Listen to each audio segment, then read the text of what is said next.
जय माता दी दोस्तों। ओम नमः शिवाय। आप सभी का बहुत बहुत स्वागत है। आज हम गुरुवार की व्रत कथा सुनेंगे। ऐसा माना जाता है कि जो कोई भी भक्त इस दिन व्रत रखते हैं उनकी समस्त इच्छाएं पूर्ण होती हैं और बृहस्पति महाराज प्रसन्न होते हैं। धन, विदा, पुत्र तथा मनोवांछित फल की प्राप्ति होती है। परिवार में सुख तथा शांति रहती है।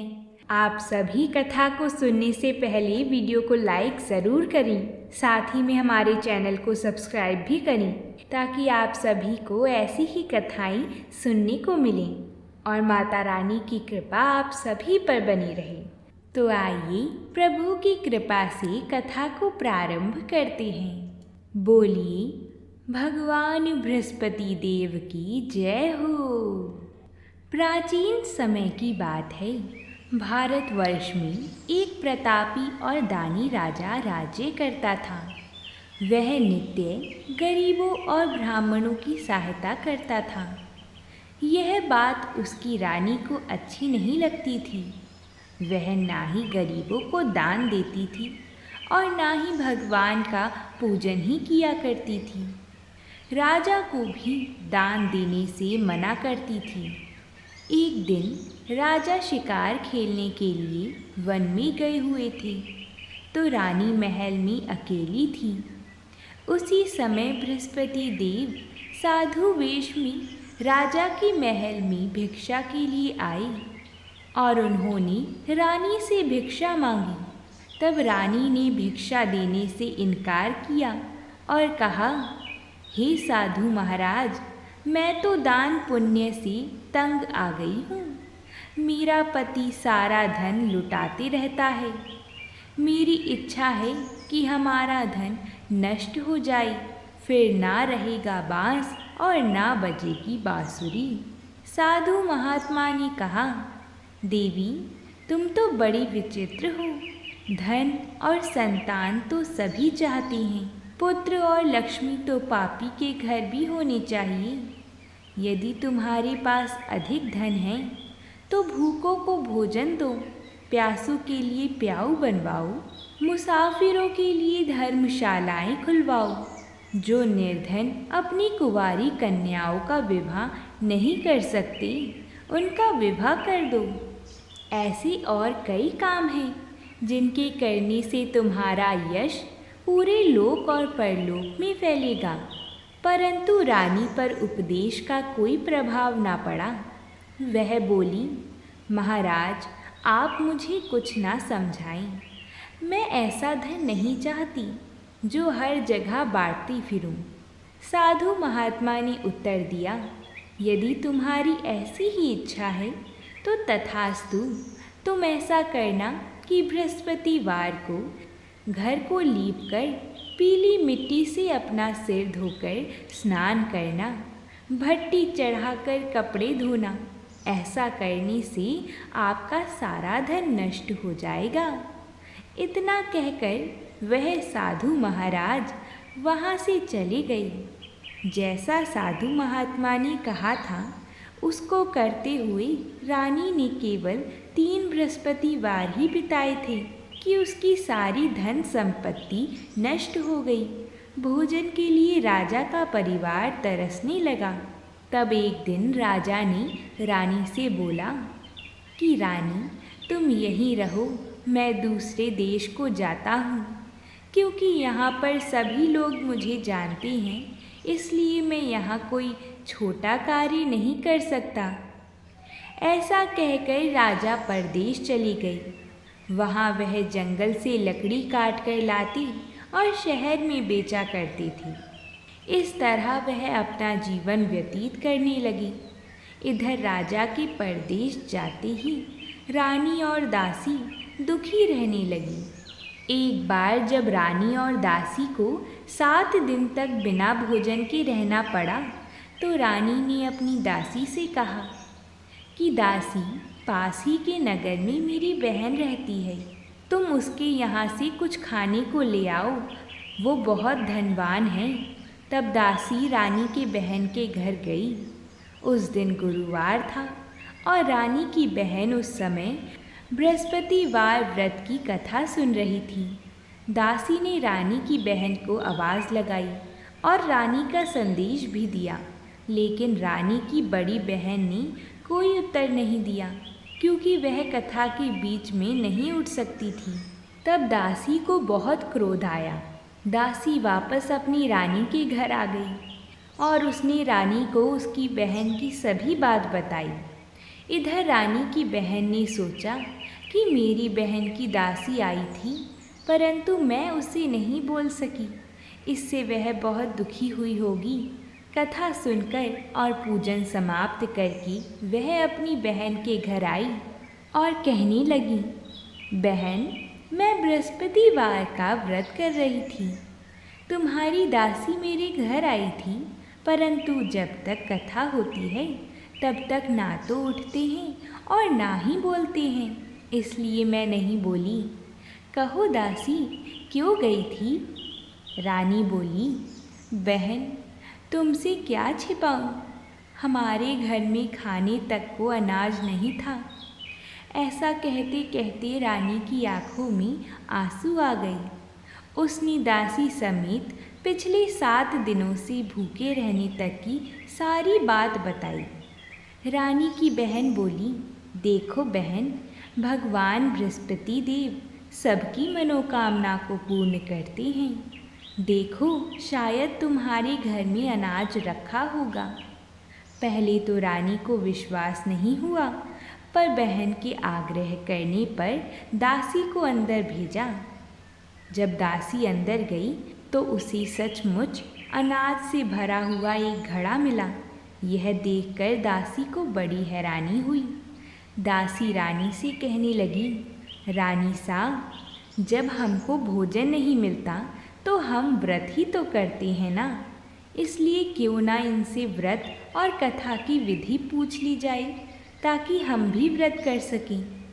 तब रानी ने अपनी बहन से बृहस्पतिवार व्रत के बारे में पूछा।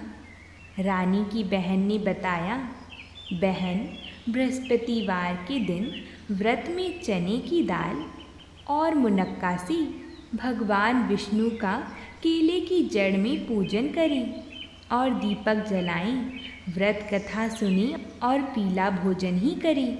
इससे बृहस्पति देव प्रसन्न होते हैं। व्रत और पूजन विधि बताकर रानी की बहन अपने घर को लौट आई। 7 दिन के बाद जब गुरुवार आया तो रानी और दासी ने व्रत रखा। घुड़साल में जाकर चना और गुड़ लेकर आई, फिर उससे केले की जड़ और भगवान विष्णु का पूजन किया। अब पीला भोजन कहाँ से आए, इस बात को लेकर दोनों बहुत दुखी थीं, क्योंकि उन्होंने व्रत रखा था, इसलिए बृहस्पति देव उनसे प्रसन्न थे। इसलिए वह एक साधारण व्यक्ति के रूप में 2 थालियों में सुंदर पीला भोजन दासी को दे गए। भोजन पाकर दासी प्रसन्न हुई और फिर रानी के साथ मिलकर ग्रहण किया। उसके बाद वह सभी गुरुवार को व्रत और पूजन करने लगी। बृहस्पति भगवान की कृपा से उनके पास फिर से धन संपत्ति आ गई, परंतु रानी फिर से पहले की तरह आलस्य करने लगी। तब दासी बोली, देखो रानी, तुम पहले भी इस प्रकार आलस्य करती थी। तुम्हें धन रखने में कष्ट होता था, इस कारण सभी धन नष्ट हो गया, और अब जब भगवान बृहस्पति देव की कृपा हुई है तो तुम्हें फिर से आलस आता है। रानी को समझाते हुए दासी कहती है कि बड़ी मुसीबतों के बाद हमने यह धन पाया है, इसलिए हमें दान पुण्य करना चाहिए, भूखे मनुष्यों को भोजन कराना चाहिए और धन को शुभ कार्यों में खर्च करना चाहिए। रानी ऐसी बात सुनकर अपना धन प्रजा के लिए खर्च करने लगी। रानी ने प्याऊ बनवाए, कुंवारी कन्याओं का विवाह करवाया और धर्मशालाएं भी बनवाईं। एक दिन रानी और दासी आपस में विचार करने लगी कि ना जाने राजा किस दशा में होंगे, उनकी कोई खोज खबर भी नहीं है। उन्होंने श्रद्धापूर्वक गुरु बृहस्पति भगवान से प्रार्थना की कि राजा जहाँ कहीं भी हो शीघ्र वापस आ जाएं। उधर राजा परदेश में बहुत दुखी रहता था। वह प्रतिदिन जंगल से लकड़ी बीन कर लाता और उसे शहर में बेचकर अपने दुखी जीवन को बड़ी कठिनता से व्यतीत करता था। एक दिन दुखी होकर अपनी पुरानी बातों को याद करके वह रोने लगा और उदास हो गया। उसी समय राजा के पास बृहस्पति देव साधु के वेश में आकर बोली, हे लकड़हारी, तुम इस सुनसान जंगल में किस चिंता में बैठी हो, मुझे बतलाओ। यह सुनकर राजा के नेत्रों में जल भर आया। साधु की वंदना कर राजा ने अपनी संपूर्ण कहानी सुना दी। महात्मा दयालु होते हैं। वह राजा से बोली, हे राजा, तुम्हारी पत्नी ने बृहस्पति देव के प्रति अपराध किया था, जिसके कारण तुम्हारी यह दशा हुई। अब तुम चिंता मत करो, भगवान तुम्हें पहले से अधिक धन देंगे। देखो, तुम्हारी पत्नी ने बृहस्पतिवार का व्रत प्रारंभ कर दिया है। अब तुम भी बृहस्पतिवार का व्रत करके चने की दाल व गुड़ जल के लोटे में डालकर केले का पूजन करो। फिर कथा कहो या सुनो, भगवान तुम्हारी सब मनोकामना पूर्ण करेंगे। साधु की बात सुनकर राजा बोला, हे प्रभु, लकड़ी बेचकर तो इतना पैसा भी नहीं बचता जिससे भोजन के उपरांत कुछ बचा सकूं। मैंने रात्रि में अपनी रानी को व्याकुल देखा है। मेरे पास कोई साधन नहीं जिससे उसका समाचार जान सकूं। फिर मैं कौन सी कहानी कहूं, यह भी मुझको मालूम नहीं है। साधु ने कहा, मन में बृहस्पति भगवान के पूजन व्रत का निश्चय करो, वह स्वयं तुम्हारे लिए कोई राह बना देंगी। बृहस्पतिवार के दिन तुम रोजाना की तरह ही लकड़ियाँ लेकर शहर में जाना। तुम्हें रोज से दुगना धन मिलेगा, जिससे तुम भली भांति भोजन कर लोगी तथा बृहस्पति देव की पूजा का सामान भी आ जाएगा। जो तुमने बृहस्पतिवार की कहानी के बारे में पूछा है वह इस प्रकार है, तुम इसे ध्यानपूर्वक सुनो। प्राचीन काल में एक बहुत ही निर्धन ब्राह्मण रहता था। उसके कोई संतान न थी। वह नित्य पूजा पाठ करता। उसकी स्त्री ना स्नान करती और ना किसी देवता का पूजन करती। इस कारण ब्राह्मण देवता बहुत दुखी रहते थे। भगवान की कृपा से ब्राह्मण के यहाँ एक कन्या उत्पन्न हुई। कन्या बड़ी होने लगी। प्रातः स्नान करके वह भगवान विष्णु का जप करती थी। ऐसे ही वह बृहस्पतिवार का व्रत भी करने लगी। पूजा पाठ समाप्त करके पाठशाला जाती तो अपनी मुट्ठी में जौ भर के ले जाती और पाठशाला के मार्ग में डालती जाती। लौटते समय वही जौ स्वर्ण के हो जाती तो उनको बीन कर घर ले आती थी। एक दिन वह बालिका सूप में उन सोने के जौ को फटक कर साफ कर रही थी कि तभी उसकी माँ ने देख लिया और कहा कि हे बेटी, सोने के जौ को फटकने के लिए सोने का ही सूप होना चाहिए। दूसरे दिन गुरुवार था। कन्या ने व्रत रखा और बृहस्पति देव से सोने का सूप देने की प्रार्थना की। बृहस्पति देव ने उसकी प्रार्थना स्वीकार कर ली। रोजाना की तरह वह कन्या जौ फैलाती हुई पाठशाला से लौटकर जब वह जौ बीन रही थी तो बृहस्पति देव की कृपा से उसे सोने का सूप भी मिला। उसे वह घर ले आई और उससे जौ साफ करने लगी, परंतु उसकी माँ का वही ढंग रहा। एक दिन की बात है, कन्या सोने के सूप में जब जौ साफ कर रही थी उस समय नगर का राजकुमार वहाँ से निकला। कन्या के रूप और कार्य को देखकर वह उस पर मोहित हो गया। राजमहल आकर वह भोजन तथा जल त्याग कर उदास होकर लेट गया। राजा को जब राजकुमार की इस हालत का पता चला कि उसने अन्न जल त्याग दिया है तो राजा अपने मंत्रियों के साथ अपने पुत्र के पास गया और इस बात का कारण पूछा। राजकुमार ने राजा को उस लड़की के घर का पता भी बता दिया। मंत्री उस लड़की के घर गया। मंत्री ने ब्राह्मण के समक्ष राजा की ओर से निवेदन किया। कुछ ही दिन बाद ब्राह्मण की कन्या का विवाह राजकुमार के साथ संपन्न हो गया। कन्या के घर से जाते ही ब्राह्मण के घर में पहले की भांति गरीबी का निवास हो गया। एक दिन दुखी होकर ब्राह्मण अपनी पुत्री से मिलने गए। बेटी ने पिता की अवस्था को देखा और अपनी माँ का हाल पूछा। ब्राह्मण ने सभी हाल कह सुनाया। कन्या ने बहुत सा धन देकर अपने पिता को विदा कर दिया। लेकिन कुछ दिन बाद ही फिर वही हाल हो गया। ब्राह्मण फिर अपनी कन्या के यहाँ गया और सभी हाल कहा तो पुत्री बोली, हे पिताजी, आप माता को यहाँ लिवा लाओ, मैं उन्हें वह विधि बता दूंगी जिससे गरीबी दूर हो जाएगी।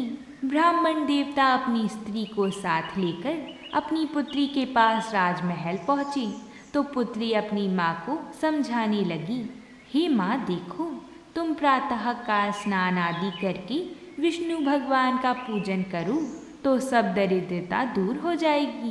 परंतु उसकी माँ ने उसकी एक भी बात नहीं मानी। वह प्रातः काल उठकर अपनी पुत्री की बची झूठन को खा लेती थी। एक दिन उसकी पुत्री को बहुत गुस्सा आया। उसने अपनी माँ को एक कोठरी में बंद कर दिया। फिर प्रातः उसे स्नान आदि करा के पूजा पाठ करवाया तो उसकी माँ की बुद्धि ठीक हो गई। इसके बाद वह नियम से पूजा पाठ करने लगी और प्रत्येक बृहस्पतिवार को व्रत करने लगी। इस व्रत के प्रभाव से मृत्यु के बाद वह स्वर्ग को गई। वह ब्राह्मण भी सुखपूर्वक इस लोक का सुख भोग कर स्वर्ग को प्राप्त हुआ। इस तरह कहानी कहकर साधु बने देवता वहाँ से अंतर्ध्यान हो गए। धीरे धीरे समय व्यतीत होने पर फिर बृहस्पतिवार का दिन आया। राजा जंगल में लकड़ी काटकर शहर में बेचने लगा। उसे उस दिन बाकी दिनों से अधिक धन मिला।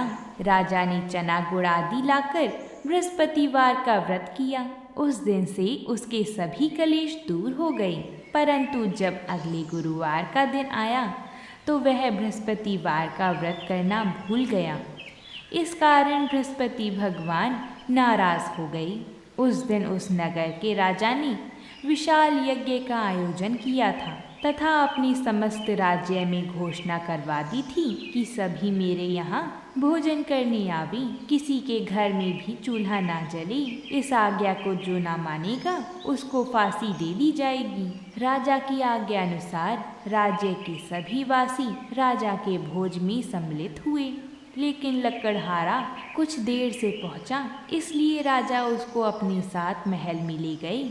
जब राजा लकड़हारे को भोजन करा रहे थे तो रानी की दृष्टि उस खुटी पर पड़ी जिस पर उसका हार लटका हुआ था।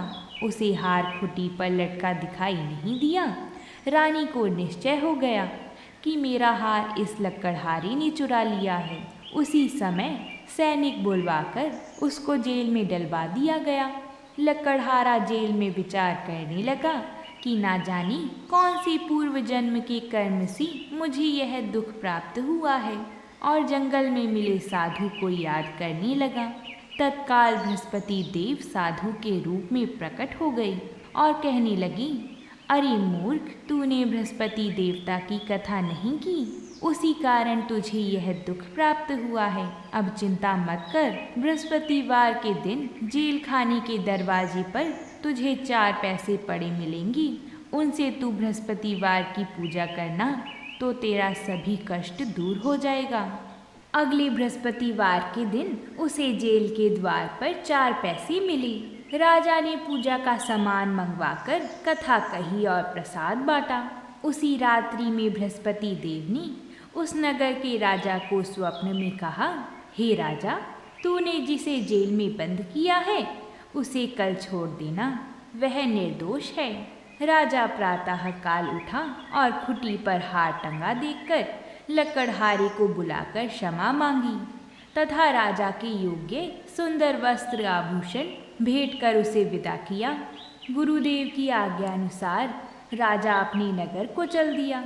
राजा जब नगर के निकट पहुंचा तो उसे बड़ा ही आश्चर्य हुआ कि नगर में पहले से अधिक बाग, तालाब और कुएं तथा बहुत सी धर्मशालाएं, मंदिर आदि बने हुए हैं।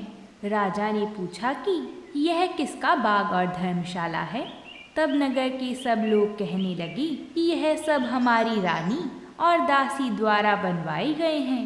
राजा को आश्चर्य हुआ और गुस्सा भी आया कि उसकी अनुपस्थिति में रानी के पास धन कहाँ से आया होगा। जब रानी ने यह खबर सुनी कि राजा आ रही हैं, तो उसने अपनी दासी से कहा, हे दासी, देखो तो जरा, राजा हमको कितनी बुरी हालत में छोड़ के गए थे। वह हमारी ऐसी हालत देखकर लौट ना जाएं, इसलिए तू दरवाजे पर खड़ी हो जा। रानी की आज्ञा अनुसार दासी दरवाजे पर खड़ी हो गई और जब राजा आए तो उन्हें अपने साथ महल में लिवा लाई।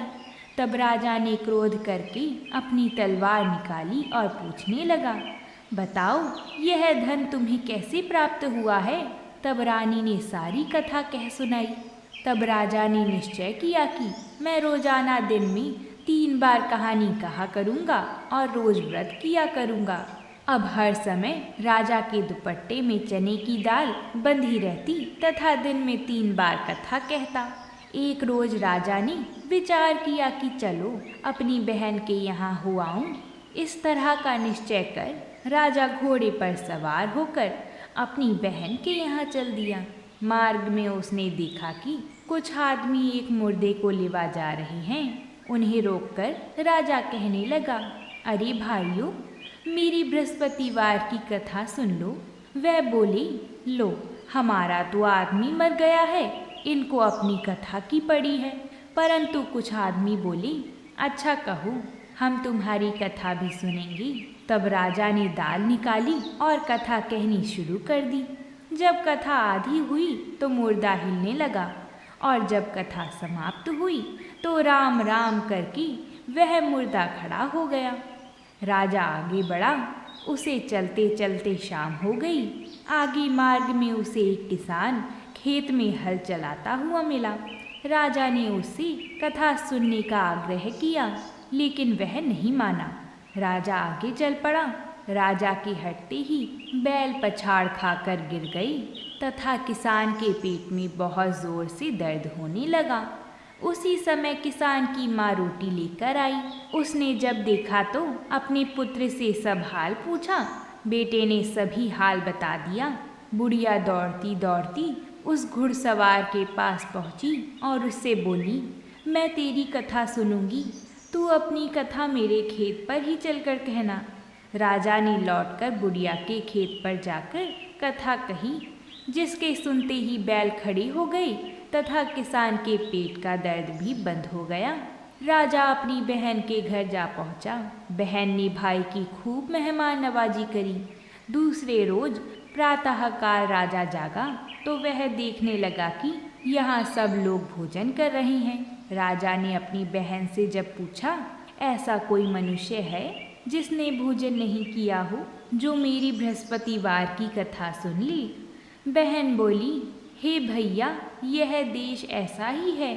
यहाँ लोग पहले भोजन करते हैं, बाद में कोई अन्य काम करते हैं। फिर वह कुम्हार के घर गई जिसका लड़का बीमार था। उसे मालूम हुआ कि उसके यहाँ 3 दिन से किसी ने भी भोजन नहीं किया है। रानी ने अपने भाई की कथा सुनने के लिए कुम्हार से कहा। वह तैयार हो गया। राजा ने जाकर बृहस्पतिवार की कथा कही, जिसको सुनकर उसका लड़का ठीक हो गया। अब तो राजा की प्रशंसा होने लगी। एक दिन राजा ने अपनी बहन को कहा, हे बहन, मैं अब अपने घर जाऊंगा, तुम भी तैयार हो जाओ। राजा की बहन ने अपनी सास से अपने भाई के साथ जाने की आज्ञा मांगी तो सास बोली, हाँ चली जा, मगर अपने लड़के को मत ले जाना, क्योंकि तेरे भाई के कोई संतान नहीं है। बहन ने अपने भाई से कहा, हे भैया, मैं तो चलूँगी, मगर कोई बालक नहीं जाएगा। तब राजा अपनी बहन को भी छोड़कर दुखी मन से अपनी नगर को लौट आया। राजा ने अपनी रानी से सारी कथा बताई और बिना भोजन किए वह शैया पर लेट गया। रानी बोली, हे प्रभु, बृहस्पति देव ने हमें सब कुछ दिया है, वह हमें संतान अवश्य देंगी। उसी रात बृहस्पति देव ने राजा को स्वप्न में कहा, हे राजा, उठ जा और सभी सोच त्याग दे। तेरी रानी गर्भवती है। राजा को यह जानकर बड़ी खुशी हुई। 9वें महीने में रानी के गर्भ से एक सुंदर पुत्र पैदा हुआ। तब राजा बोला, हे रानी, स्त्री बिना भोजन के रह सकती है, परंतु बिना कहे नहीं रह सकती। जब मेरी बहन आएगी तो तुम उससे कुछ मत कहना। रानी ने हाँ कर दी। जब राजा की बहन ने यह शुभ समाचार सुना तो वह बहुत खुश हुई तथा बधाई लेकर अपने भाई के यहाँ आई। रानी ने तब उसे आने का उल्हाना दिया। जब भाई अपने साथ ला रहे थे तब टाल गई, उनके साथ ना आई और आज अपने आप ही भागी भागी बिना बुलाए आ गई। तो राजा की बहन बोली, भाई, मैं इस प्रकार ना कहती तो तुम्हारे घर औलाद कैसे होती।